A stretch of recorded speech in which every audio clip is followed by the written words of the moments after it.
Bonsoir, c'est Abraham Kwaku.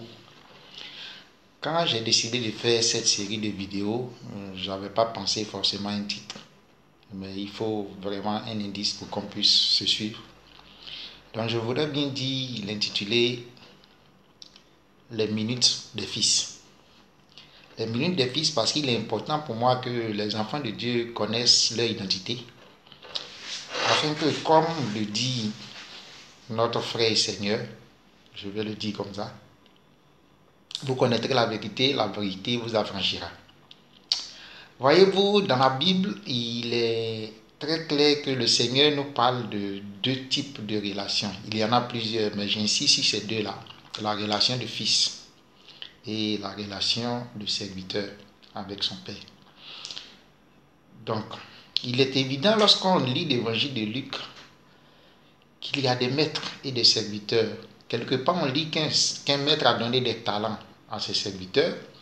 D'autre part, on lit aussi qu'un maître a puni son serviteur qui avait été méchant avec son collègue. On va dire ça comme ça.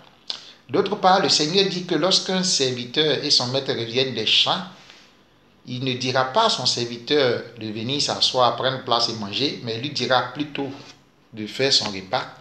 Et quand bien même il aurait fait le repas et que le maître aurait mangé, il dirait au serviteur qu'il était un serviteur inutile. Mais Luc chapitre 15, le décor change. Oui, c'est une belle relation d'amour que Dieu veut nous communiquer. Mais c'est tellement difficile à comprendre et tellement difficile à croire que Dieu veut faire de nous ses fils. Donc je disais, Luc 15, le décor change. Le Seigneur brutalement parle d'un berger qui, s'il perdait une de ses brebis, laisserait les 99 qui ne se sont pas perdus pour aller rechercher cette brebis. Il parle aussi d'une femme qui aurait 10 drachmes, donc des pièces d'argent, qui, si elle en perdait une, fouillerait toute sa maison afin de retrouver cette pièce. Et pour illustrer et terminer ce bel exemple de choses précieuses aux yeux de quelqu'un qui les possède, il nous parle d'une relation magnifique entre un père et son fils. Les gens communément connaissent cette histoire comme l'histoire du fils prodige. Mais il s'agit tout simplement d'une histoire, d'une relation d'amour entre un père et son fils. Donc voilà un fils qui apparemment n'a aucune obéissance vis-à-vis de son père, mais qui va le trouver et qui lui dit, Père, donne-moi ma part d'héritage que tu as. Beau discours. Il connaît ses droits, il sait qui il est. Donc il ne va pas réclamer à son père l'argent de son père, mais il va réclamer à son père son argent à lui. Parce que par la filiation qu'il a avec son père lui doit sa part d'héritage. Donc la Bible nous dit dans ce beau message-là que le père sans hésiter lui donne sa part d'héritage.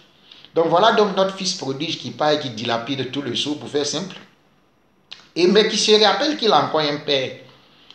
Et qu'il a encore une autre part d'héritage parce que depuis qu'il a quitté la maison, l'argent qu'il a laissé là-bas, l'argent de son père a fructifié. Donc il a encore sa part d'héritage. Et voilà ce fils-là qui revient dans la maison de son papa. Son papa l'accueille bras ouverts. Malheureusement, le fils serviteur, pour ne pas dire le serviteur fils, qui croyait qu'il aimait son papa, alors qu'il ne faisait que le servir, il n'aimait pas assez son papa pour savoir et comprendre que son papa l'aimait tellement que quand bien même il aurait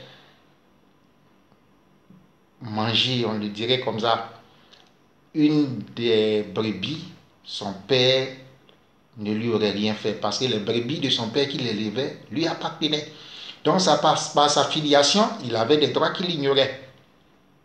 C'est ce qu'on ignore aujourd'hui. Dieu nous aime.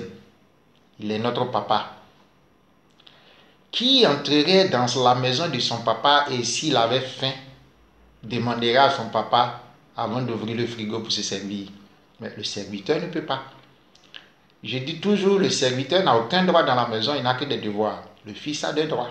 Peu importe qui il est fils. Peu importe ce qu'il est, il est fils.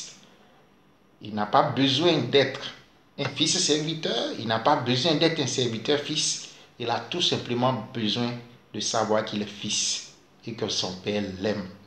Et c'est cet amour de fils que je veux partager avec vous.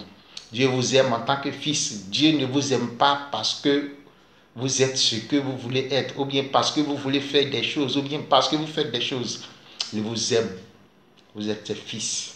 Si vous sentez cette relation de grâce, cette relation d'amour qu'il y a entre vous et Dieu, alors dites, je suis fils de Dieu.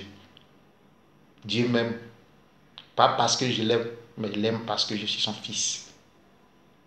Que Dieu vous bénisse. À la prochaine.